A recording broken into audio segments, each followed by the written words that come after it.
धृतराष्ट्र के वो पाप जिसके कारण हुई जलकर मृत्यु। महाभारत एक ऐसा ग्रंथ है जिसमें बहुत से पात्रों का समावेश है और ये सभी पात्र एक नहीं बल्कि कई ऐसी घटनाओं का हिस्सा रहे हैं जो बहुत चर्चित या द्वंद्वों से परिपूर्ण थे। इन्हीं पात्रों में से एक पात्र धृतराष्ट्र हैं। जी हाँ, वही धृतराष्ट्र जिनका जन्म, मृत्यु और जीवन काल सभी रहस्यों से भरे हुए थे। इन्हीं रहस्यों में से एक रहस्य के विषय में हम आज बात करेंगे आज की इस वीडियो में। तो वीडियो में आगे बने रहें और अगर आपने अब तक मेरे चैनल को सब्सक्राइब नहीं किया है तो जल्दी से कर लें और बेल आइकन को भी जल्दी से दबा लें। वास्तव में ये रहस्य जुड़ा है धृतराष्ट्र के उन पापों से जिसके कारण धृतराष्ट्र की अग्नि में जलकर मृत्यु हो गई। उन्होंने अपने पूरे जीवन काल में कई ऐसे पाप किए थे जो कि निंदनीय थे, लेकिन आज हम उनके कुछ सबसे बड़े पाप के बारे में बात करेंगे जिसका फल सिर्फ उनको ही नहीं बल्कि उनके पूरे वंश को भोगना पड़ा। सबसे पहला पाप तो यही है कि उन्होंने पुत्र मोह में आकर पांडवों के साथ अन्याय किया। धृतराष्ट्र अगर चाहते तो वो अपने पुत्र के हठ पर लगाम लगा सकते थे, लेकिन उन्होंने ऐसा कुछ नहीं किया। दुर्योधन अगर गलती करता था तो उसे अप्रत्यक्ष रूप से छूट दे दी जाती थी, जिसके कारण ही वो बहुत दुष्ट हो गया था और बाद में यही महाभारत युद्ध का कारण बना।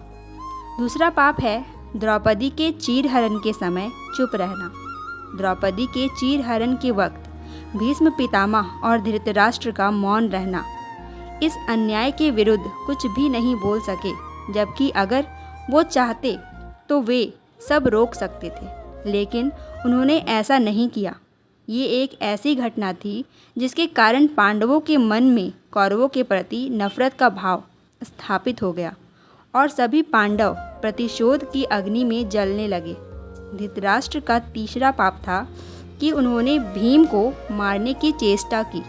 कहा जाता है कि जब महाभारत का युद्ध समाप्त हो गया था, भीम ने दुर्योधन का वध कर दिया था, जिस कारण धृतराष्ट्र के मन में भीम के प्रति क्रोध और प्रतिशोध की अग्नि ने जन्म लिया और वो भीम को मारना चाहते थे। जब पांडव धृतराष्ट्र को प्रणाम करने गए थे और भीम जब उनसे गले लगने को बढ़े, तब भगवान श्री कृष्ण ने उसे इशारों से मना कर धृतराष्ट्र के आगे एक लोहे की बनी भीम की प्रतिमा को उनके समक्ष कर दिया। उस मूर्ति को भीम समझकर धृतराष्ट्र ने उसको दबोच लिया और उस मूर्ति को अपने ताकत से तोड़ डाला। इस तरह लोहे की मूर्ति को धृतराष्ट्र के आगे बढ़ाकर भगवान श्री कृष्ण ने भीम की जान बचाई। धृतराष्ट्र के पूर्व जन्म में किए गए पापों का भी कहीं कहीं वर्णन मिलता है। कहा जाता है कि पिछले जन्म में धृतराष्ट्र एक बहुत ही पापी और क्रूर राजा थे। जब वे एक बार अपने सैनिकों के साथ राज्य भ्रमण को निकले तो उनकी नज़र एक तालाब में अपने बच्चों के साथ आराम करते हंस पर पड़ी। उन्होंने सैनिकों को तुरंत आदेश दिया कि हंस की आंखें निकाल ली जाए। सैनिकों ने राजा की आज्ञा का पालन किया। दर्द से बिलखते उस हंस की आंखों को निकालकर राजा अपने सैनिकों के साथ आगे बढ़ गया। उस हंस की असहनीय पीड़ा के कारण मृत्यु हो गई। इस घटना को देखकर उसके बच्चे भी मृत्यु को प्राप्त हो गए। मरते वक्त हंस ने राजा को श्राप दिया था कि मेरी ही तरह तुम्हारी भी यही दुर्दशा होगी। इसी श्राप के कारण अगले जन्म में धृतराष्ट्र अंधे पैदा हुए तथा उनके पुत्र उसी तरह मृत्यु को प्राप्त हुए जिस तरह हंस के। अब आइए जानते हैं कि धृतराष्ट्र की मृत्यु कैसे हुई। महाभारत के युद्ध के 15 वर्ष बाद धृतराष्ट्र, गांधारी, संजय और कुंती वन में चले जाते हैं। 3 साल बाद एक दिन धृतराष्ट्र गंगा में स्नान करने के लिए जाते हैं और उनके जाते ही जंगल में आग लग जाती है। गांधारी, संजय और कुंती धृतराष्ट्र के पास आते हैं। संजय उन सभी को जंगल से चलने के लिए कहते हैं, लेकिन दुर्बलता के कारण धृतराष्ट्र वहाँ से नहीं जाते हैं। गांधारी और कुंती भी नहीं जाते उन्हें छोड़कर।